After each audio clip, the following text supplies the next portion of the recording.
Well, thanks for that introduction, Trish. Thanks for the opportunity to come here and tell you about the new cryptographic library that I just finished implementing. I'm going to start out with a poll question just to gauge the audience's familiarity with cryptography. How familiar are you with OpenSSL, encryption, and digital signatures? It's a scalar answer from very experienced to no experience at all. And you know the drill. We'll see the results at the end. So to introduce you to this new cryptographic plugin library, there's been some requests from internal HPCC users and from an external banking customer for a method to encrypt column level, not necessarily an entire data set, but to further protect the data that is considered sensitive. So I was tasked with this mission and created it with, I give you the JIRA number here in case anyone wants to go look at the source code and evaluate my work. But what it does is this is a library that lets you do various cryptographic functions and transformations on data, which I'm going to talk about in just a minute.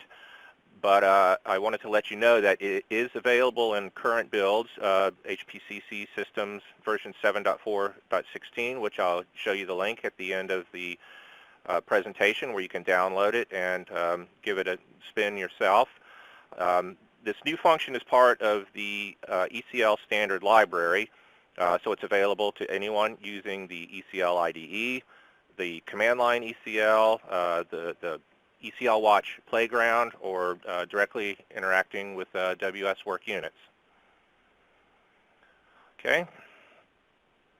So before I jump into the library itself, I just wanted to familiarize you with the types of cryptographic functions that are out there, and then I'm going to dig deeper into what I enable with this new library. At the highest level, there's hashing functions, which is used to verify data. It's not used to encrypt data. As a matter of fact, you typically use a hash with plain text, like let's say an email. What a hash does is it transforms a variable length set of data to a fixed size. For instance, one algorithm I'll show you, it always ends up being a 64-character hash.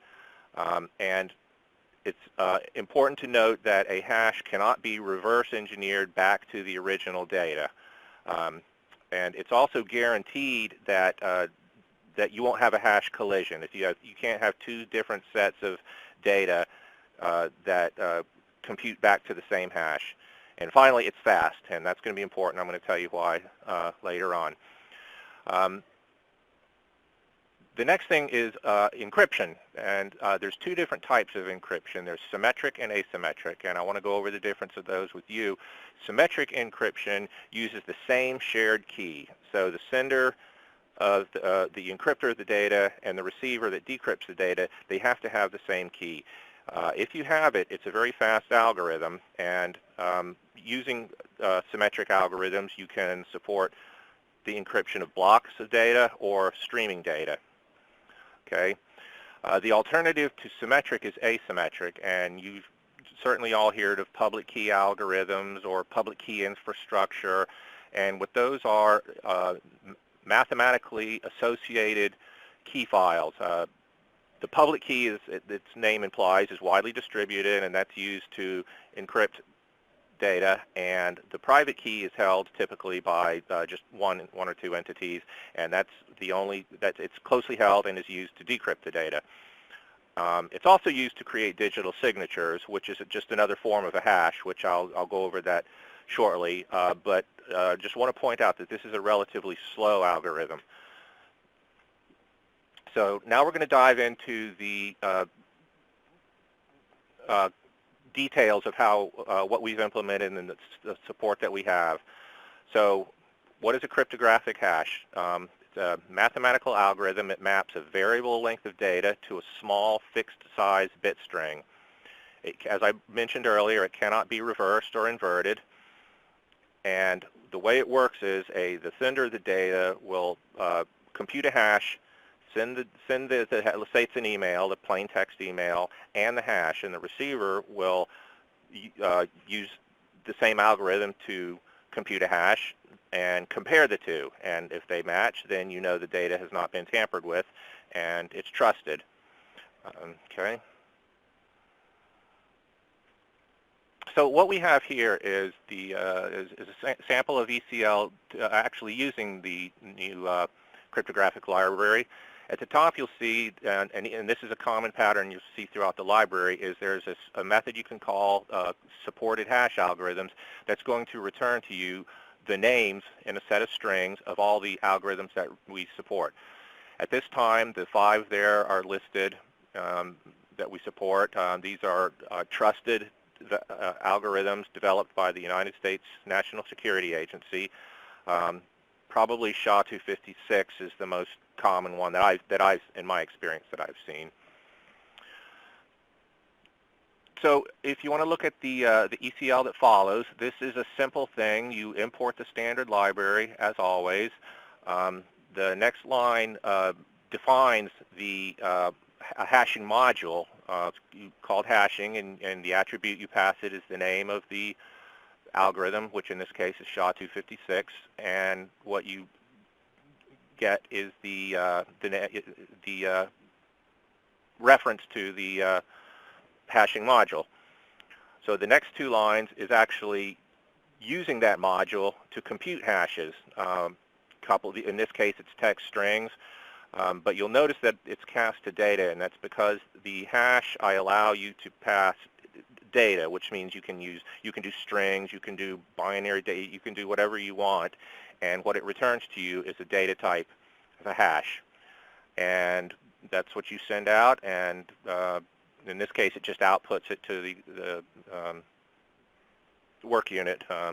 But the point here is that we strove to come up with a simple interface. If you've ever programmed using OpenSSL, it's very complex and very intimidating, and so what we wanted to expose to the ECL users is something that's quick and simple and makes sense, and this is an example of that, I hope.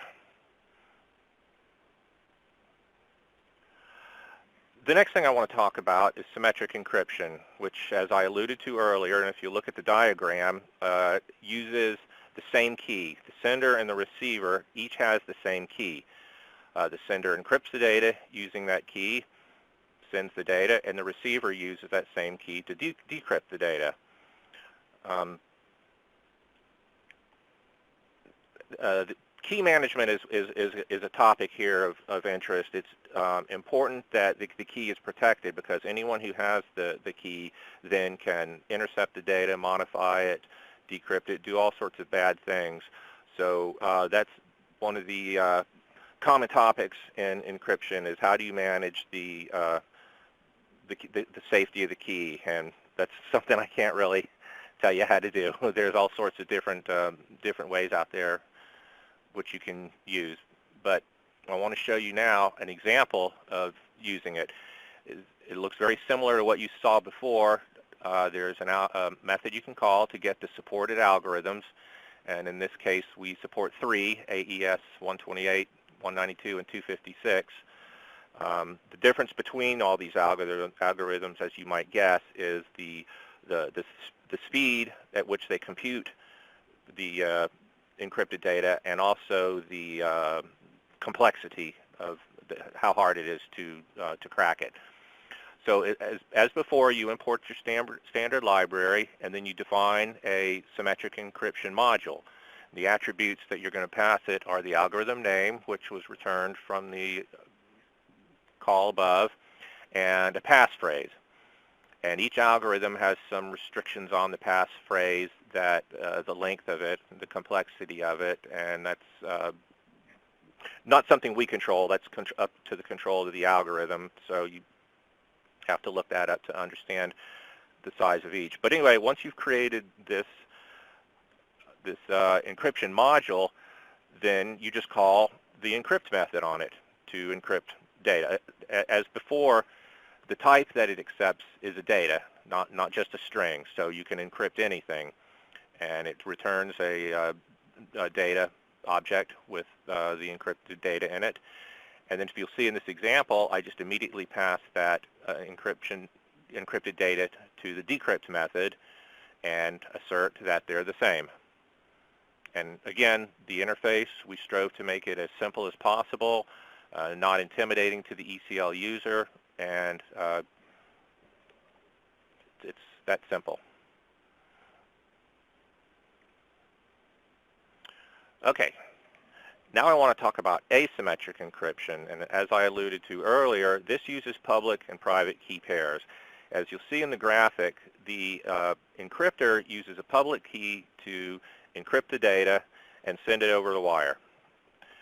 The receiver, which holds the private key, uses it to decrypt the data back into plain text or to the data, whatever format it was in originally. This is known as public key cryptography. You've probably seen PKI, which is public key infrastructure. There's numerous three-letter acronyms floating around. But as I said, it has asymmetric pairs of keys to encrypt and decrypt. You can generate these keys yourself. There's OpenSSL utilities, command line utilities, where you can generate them. Or you can send a request to a certificate authority to send a more secure and verifiable public and private keys. And as I said, the public key can be widely distributed to anyone. It's used to encrypt the data, and the private key you want to keep tightly held because it's the one who can decrypt the secrets. Of interest here is that it's slower than symmetric encryption and decryption. So of note, if you've ever used SSL or transport layer security, the way it works is it uses public and private keys. So once they use those public and private keys, which like I said is slower, to establish a secure channel, then what they do is dynamically generate their own symmetric key and exchange that over the channel, and then further communications on that channel uses symmetric, which is the faster. That's just an interesting thing I found while I was researching this.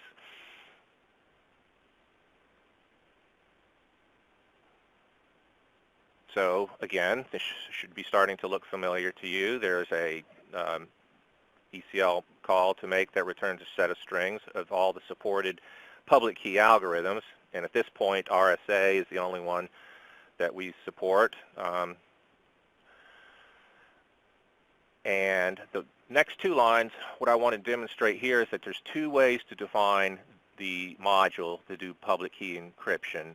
You'll see the difference is, one, you can pass it key file names for the public and private key. This is a file system specification that will have to exist on the nodes, and we'll go out and open the file, read it in, and use it to perform the public key functions. The other one takes the keys as a buffer, so your ECL could stream it in from some other source and then pass it on to create these modules, which then use it to perform the functions. So the ECL example that you see below, as always, import your standard library and define your public key encryptor module. The attributes that you pass to it are the algorithm name, of course, and in this case I took the public and private key buffers and a passphrase, and that defines the module that you then subsequently call iteratively or whatever your needs are to encrypt the data. And again, all you pass is the data, and if it's string, you have to cast it to data. And in this example, I encrypt it, then I immediately decrypt it, and then just output the decrypted string. And that's it. It's easy to use as that.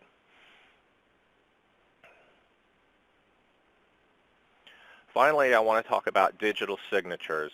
A digital signature is just a hash, which we talked about before. In this case, though, it's computed with public and private keys. Again, the intent of a hash is meant to verify that your data has not been tampered with or massaged, but instead of using the the simple algorithms as before.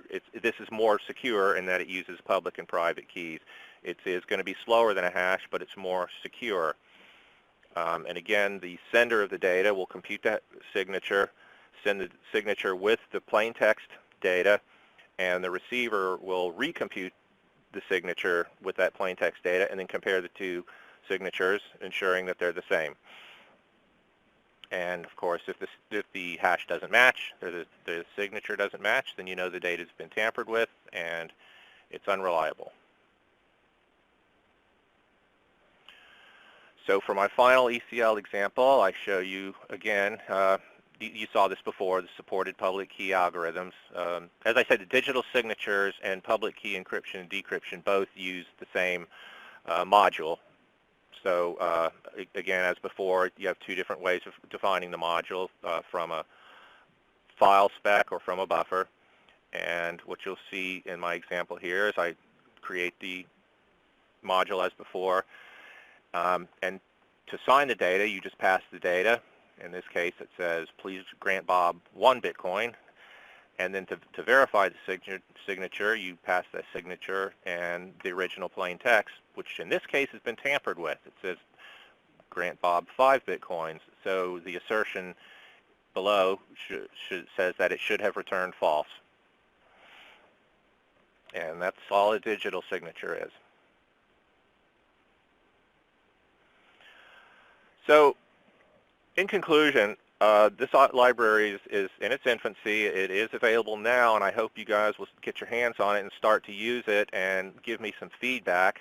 You can download it from the HPCC systems build 7.16 and newer from the link below. The goal over time is to add new algorithms, add new cryptographic features, functions, enhancements. And I do want to mention the documentation will be available in the library user's guide, and also I believe the ECL IDE. But give it a shout, give it a try, and reach out to me directly with comments, or you can open a JIRA or post comments on the HPCC systems forum, whatever method you prefer. And finally, if you want to talk about it or any other platform topic, if you're going to be at the HPCC systems October 16th, the platform team will be hosting what's called a platform expert lab, which there'll be details given at the conference, but we'll be at table 550, and I encourage you to come by and just meet us, tell us what you think, give us some ideas, ask any questions, or talk about any problems you have, whatever. Love to meet you all. And real quick, I just wanted to acknowledge that I didn't do this all by myself. Dan Camper helped me with the ECL interface design, which is an area that I'm not that familiar with. We came up with a really clean interface. Jim DeFabia, he knows everything about the HPCC systems platform. He helped me with integrating in the standard library, and he came up with some really good code samples, which I hope you look at in the documentation. It shows you how to stream in public and private keys and all sorts of other things.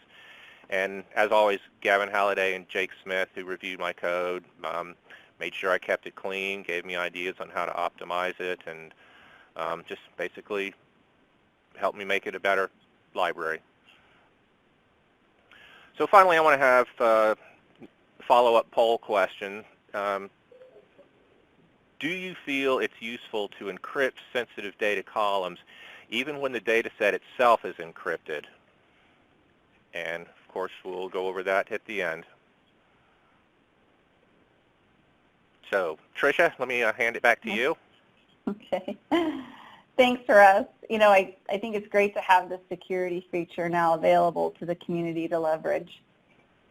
So there are some questions waiting for you as well.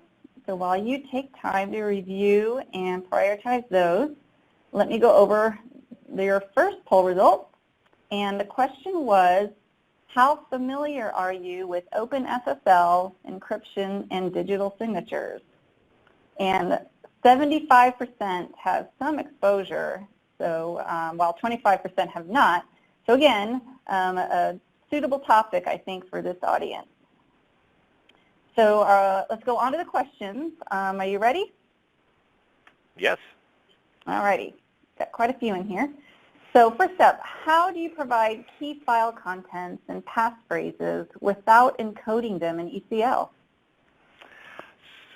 So yeah, this is really an ECL question. Obviously, you don't want to hard code private key files and passwords in your ECL. So you would need some kind of external store. There's different ways that you can do it, but some type of library where you can externalize these things and read them in through ECL. And I know I'm being a little vague, but if you look at the documentation that's coming out, we show one or more ways of doing that without having to expose it in ECL code. You theoretically could put a public key file in your ECL code, but that's, over time they expire as well, so it would not be a good idea. So as I alluded to earlier, key management is a hot topic, and that would take some time to think something like that through. Yep. Okay. All right. Next up, how would you decide which of the supported cryptographic algorithms to use? So each one has its own characteristics. Generally, the more secure they are, the slower they're going to be. So depending on the sensitivity of the data, and you'd have to do some modeling to see, the performance hits that you take by selecting one over another. But you want to choose the one that's going to most be appropriate for the sensitivity of the data that you're protecting. Mm-hmm. Yeah, that makes sense. And then how would a cryptographic hash be useful in an ECL data set? So to me, what I see is, like I said, a hash is always going to be a fixed size. So if you have a large piece of data that you're indexing over, what you could do is create hashes of that data. And because a hash is guaranteed to be unique without collision, you could use the hash as your search key. So when you want to search for something, you can compute a hash on the fly and then look up using the hash or a digital signature. Yep. Okay. Thank you. And then I think the examples that you gave in your presentation with the ECL code will be very, very helpful. Okay. And then one last. Yeah. Go ahead. I was just going to say we tried to make the interface as easy as possible because it can be very intimidating if you're using the native libraries. Well, I think in general, at least to me, security is an intimidating topic as it is. So I'll take all the help that you want to throw our way. One last question before we wrap things up, Russ. Is there a simple supported way to support hashing particular fields in a data set, or do I need to write a project with a transform to perform that hashtag?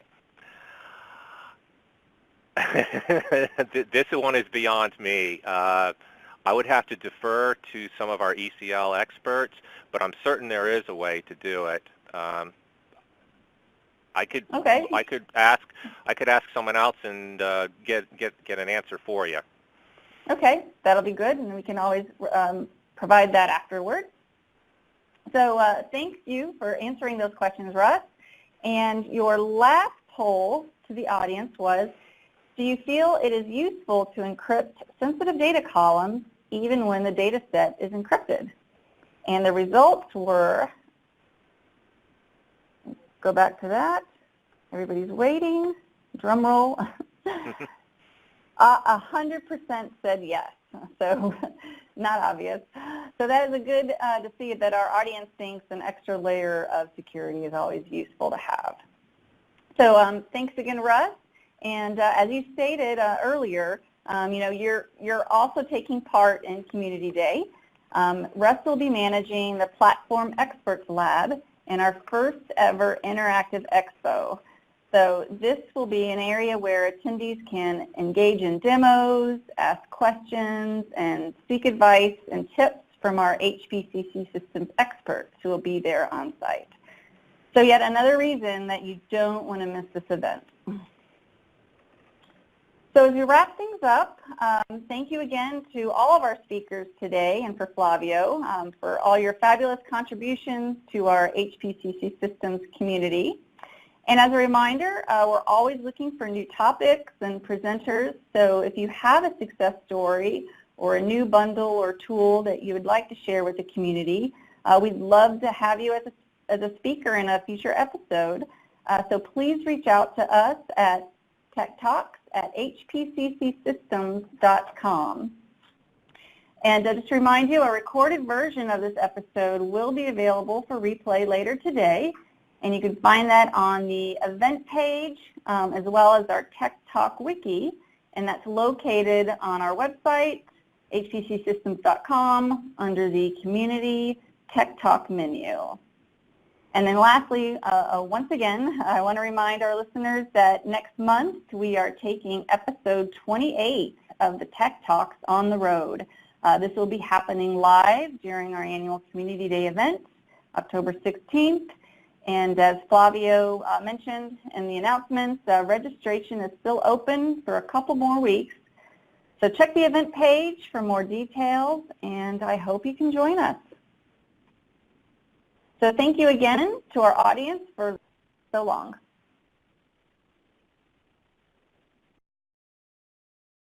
Our audience for so long.